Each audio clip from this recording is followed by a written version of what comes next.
The file begins. The chill of October 2026 offered no solace. Another summons. Another shadow stretching across the pavement of a city he once owned. Kevin Spacey, once the architect of grand narratives, now a nomad. His empire reduced to a series of temporary lodgings, hotel rooms that blurred into one another. He spoke of homelessness, of a literal absence of walls he could call his own, the brutal cost of legal attrition. A man accustomed to the roar of applause, now navigating the quiet hum of a rented suite, the muted clinking of ice in a glass, the lingering scent of stale ambition. He sought solace, or perhaps just a stage, in the smoky haze of a Cypriot nightclub, a host to an audience that spoke a different tongue, perhaps understood a different kind of exile. His name, once a gilded marquee, now a whisper in the wind, a cautionary tale. Yet the machinery of his ambition ground on. A paranormal thriller, a cameo in an Italian comedy, an award in Cannes. Glimmers, faint echoes of a past glory. The question, heavy and unasked, hung in the sterile air of courtrooms and empty hotel suites. Could a man, once a titan, truly rebuild from the rubble? Could the fragments of a shattered career ever coalesce into something resembling redemption? Or was this just the prolonged public anatomy of a fall? The year 2017. The world watched as the concrete foundations of his career began to crack. Not gradually, with the force of a wrecking ball. The initial wave of allegations, a deluge of accusations, a collective gasp from Hollywood, from the public. The industry, once his unwavering admirer, turned its back with chilling speed.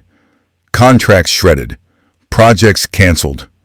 The role of Frank Underwood, an intricate tapestry of power and deceit, vaporized. A digital coffin for a character. The narrative, once meticulously controlled, became a runaway train of public condemnation. The Me Too movement, a seismic shift, found in his story a potent symbol. The silence of severed ties was deafening. The phone, once a constant conduit to power and prestige, ceased its insistent ringing. His name became a brand of shame. An immediate, brutal pause verdict. The gilded cage of celebrity, once a sanctuary, became a public scaffold. The public scaffold, a stark contrast to the gilded stages where the legend was forged. Before the shame, before the silence, there was the ascent. A young man, born Kevin Spacey Fowler, shedding one name for another, perhaps in anticipation of a greater role. His talent, an undeniable raw force, manifested early. Juilliard, a brief, restless stop. The stage, his true crucible. Broadway, a series of triumphs. O'Neill, Ibsen, Shakespeare. The critics, usually guarded, spoke of a theatrical prodigy, a chameleon, a force. This was the foundation of his future legacy. Hollywood beckoned, not with open arms but with a cautious respect for his stage pedigree. Then came the roles, the small parts, meticulously rendered, the slow burn. Until the explosion? The usual suspects. C7, two back-to-back acts of cinematic larceny, stealing scenes, twisting narratives. The Oscars followed. A supporting actor, then a leading man. A golden statue, a heavy testament to his craft. He built an empire of performances, brick by painstaking brick. His name, a guarantee of gravitas, of unsettling brilliance. He cultivated an image of intellectual intensity, of a man who understood the dark corners of the human psyche. A titan, an untouchable. The whispers of his private life, then, were mere background noise, easily dismissed by the blinding light of his professional glory. That glory, It reached its zenith not on the silver screen, but in the digital realm. A new medium, a new kind of power. House of Cards, a calculated gamble that paid off with terrifying precision. Frank Underwood, a character crafted in his own image of Machiavellian brilliance. The Fourth Wall, shattered. Direct address. A conspiratorial whisper to millions. He became the architect of a political fantasy, a puppet master pulling invisible strings. This was the pause inventory of sins yet to come. The show was more than a series. It was a cultural phenomenon. It redefined television, elevated streaming. His performance, a masterclass in controlled menace, became iconic. He was not just an actor, he was an executive producer, a creative force. The perception of invincibility hardened around him like concrete. He was beyond reproach, beyond consequence. The industry bowed. The public devoured every episode, every cold, calculating glance. The world believed in the illusion of Frank Underwood, and by extension, in the unassailable power of Kevin Spacey. He was the king, ruling from a digital throne, unaware of the structural integrity of his own pause foundation. The foundation, once thought unassailable, began to fracture not with a grand explosion, but with a quiet, persistent tremor. A name whispered first in the dark, then shouted from the witness stand, Anthony Rapp. In 2022, a New York courtroom became the arena, a civil claim of harassment. The accusation, a stark contrast to the polished persona. The industry watched, holding its breath. Spacey, steadfast in his denial, faced the legal machinery. His defense an assertion of innocence. The jury, after deliberation, found him not guilty. A momentary reprieve. But the pattern, however, was set. A chain reaction. Across the Atlantic, another storm gathered. 9 criminal charges in the United Kingdom. Allegations spanning years, echoing a similar narrative of impropriety. The weight of these claims, a digital coffin closing slowly around a career. The verdict in 2023 offered a temporary acquittal, but the shadow once cast remained. The inventory of sins far from complete. Acquittal offered no true absolution. The ledger of grievances was far from closed. The legal battle, a hydra, sprouted new heads with each perceived victory. A new summons. London, October, pause 2026. 3 men. 2 shadows, their identities shielded by the law. 1, Ruari Kэнnon stepping into the unforgiving light, demanding accountability. Incidents alleged between 2000 and 2013, during his tenure at the Old Vic. A familiar pattern, a persistent echo from the past, now demanding a future reckoning. Denial again, a steadfast refusal to concede ground.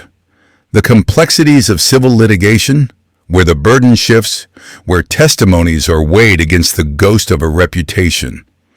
The tactics, a grim dance between accusation and refutation. The emotional toll, a silent, corrosive force, not just on the accusers navigating the public gaze, but on the accused. The admission in pause November 2025. Homelessness.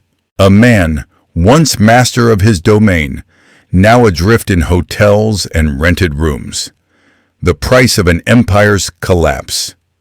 A bitter inheritance. The shadow of the bunker, now his only constant companion, even as he sought the dim lights of a Cypriot nightclub stage. Yet, before this latest descent into the legal mire, there were moments of temporary reprieve, of judgments rendered, of accusations failing to find purchase in the courtrooms, a pattern of acquittal starkly at odds with the public's verdict. In 2022, the New York jury, after weighing the testimony, found him not liable in the civil suit brought by actor Anthony Rapp. A temporary vindication, perhaps, but one that barely registered against the roar of public condemnation. Then, in 2023, the British legal system delivered a similar outcome.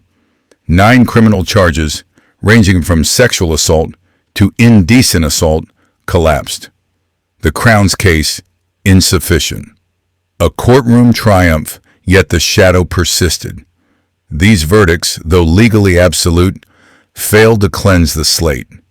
They merely shifted the battleground. From criminal prosecution to civil litigation, where the burden of proof and the narrative twisted into new, insidious forms. The public, an unyielding judge, had already rendered its own verdict. The echoes of his past, louder than any gavel. The price, indeed, not merely of reputation, but of a fortune meticulously amassed, now systematically dismantled. The legal battles, an insatiable maw. Each defense, each motion, a further drain on a treasury that once seemed inexhaustible. The severance from his magnum opus, House of Cards, in 2017, was merely the first seismic tremor. Contracts dissolved, endorsements evaporated. The income streams, once rivers of gold, reduced to a trickle of bitter water. His net worth, once measured in tens of millions, became an abstract concept swallowed by the ceaseless churn of legal fees. It was an inventory of sins, paid for in cold, hard cash. The admission of homelessness was not hyperbole. It was a stark declaration of financial ruin. A man who once commanded sets and screens, now navigating the transient existence of hotels and rented rooms. The Cypriot nightclub, a desperate attempt to reclaim a semblance of income, a public performance of resilience against the backdrop of a digital grave. The Gilded Cage, now an empty shell. The empty shell, however, refused to crumble entirely. A faint pulse remained, a desperate twitch in the digital grave. From the ashes of his empire, a fragile attempt at resurrection began to stir. He directed a paranormal thriller in Mexico. Holigards, a working title. Dolph Lundgren, Tyrese Gibson. Names that once shared screen space with Oscar winners now shared it with a pariah. He acted in The Awakening, presented at Cannes, a controversial appearance, an award, even. A subtle nod from the industry's forgotten corners. Then Italy, a role in Minimarket, playing himself, an imaginary mentor, a cruel irony. But the reprieve was fleeting, the maw still hungry. October 2026. London. 3 new civil claims. A fresh inventory of sins. The period, 2000 to 2013. The Old Vic, Ruari Kэнnon, named. No anonymity. A stark contrast to the previous acquittals. New York, 2022. London, 2023. Victories, hollow and temporary. The shadow persisted. A professional purgatory. Some whispered aid, others maintained the silence. The concrete walls of Hollywood remained unyielding. The reign of public opinion, relentless. The relentless rain washed over a legacy once thought impermeable. An empire built on talent, dismantled by accusation. From the heights of 2 Oscars, a presidential character, to the transient existence of rented rooms. This was the anatomy of a downfall, meticulously documented. The acquittals, mere footnotes against a narrative etched in public consciousness. Justice, a labyrinth with multiple exits, yet no true escape. The final audit reveals not just a financial wasteland, but a moral one. Can a career be resurrected when its foundations are irrevocably stained? Can forgiveness be granted by a jury of millions, armed with keyboards and unforgiving memory? The digital age offers no absolution. Every alleged misstep, every accusation, becomes a permanent fixture in a public record that refuses to forget. The price of alleged transgressions extends beyond court fees and lost contracts. It is the permanent exile from grace.